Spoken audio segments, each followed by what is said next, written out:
السلام علیکم۔ قواعد میں ہم دیکھیں گے علم بیان کسے کہتے ہیں؟ شاعری محاسن کو اجاگر کرنا اور اس سے لطف اندوز ہونا علم بیان کہلاتا ہے۔ تو اس کی 4 قسمیں ہیں۔ پہلا ہے تشبیہ، دوسرا استعارہ، تیسرا مجاز مرسل، چوتھا ہے کنایہ۔ ایک شے کو دوسری شے کے مثل قرار دینا تشبیہ کہلاتا ہے۔ ایک شے ہے، کوئی ایک چیز ہے، اس کو دوسری چیز کے مثال قرار دینا۔ مثال اگر کوئی ہمیں چیز اچھی لگتی ہے یا کسی چیز کی تعریف کرنا ہو تو اس کو کسی چیز سے مثال قرار دینا تشبیہ کہلاتا ہے۔ ایک مثال کے ذریعے سمجھیں گے ہم۔ نازکی اس کے لب کی کیا کہی ہے، پنکھوڑی ایک گلاب کی سی ہے۔ تو اس شعر میں لب کی نازکی کو گلاب کی پنکھوڑی کے مثال قرار دیا جا رہا ہے۔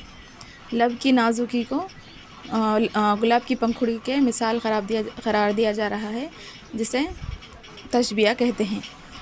تو اس میں تشبیہ میں بھی 5 اقسام ہوتے ہیں۔ پہلے ہے مشبہ، پھر دوسرا ہے مشببہ، تیسرا ہے حرف تشبیہ، چوتھا ہے وجہ تشبیہ اور 5واں ہے غرض تشبیہ۔ تو اس میں مشبہ کیا ہے اور مشببہ کیا ہے یہ دیکھیں گے ہم۔ مشبہ کہتے ہیں جس چیز کو تشبیہ دی جائے مشبہ کہلاتا ہے۔ اس میں مشبہ کیا ہے؟ اس شعر میں مشبہ ہے لب مشبہ ہے اور گلاب کی پنکھوڑی مشببہ ہے۔ یعنی مشببہ کسے کہتے ہیں؟ وہ چیز جس سے تشبیہ دی جائے مشببہ کہلاتا ہے۔ اور کسی کیا ہے؟ حرف تشبیہ کسے کہتے ہیں؟ حرف تشبیہ جس سے معلوم ہو کہ تشبیہ دی گئی ہو۔ وجہ تشبیہ کسے کہتے ہیں؟ وہ سب جس کے لیے تشبیہ دی گئی ہو۔ تو وجہ تشبیہ کیا ہے؟ اس میں نازکی کیا ہے؟ وجہ تشبیہ۔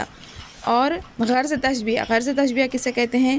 جس شعر میں جس مقصد کے لیے بیان کیا جا رہا ہو وہ غرض تشبیہ کہلاتا ہے۔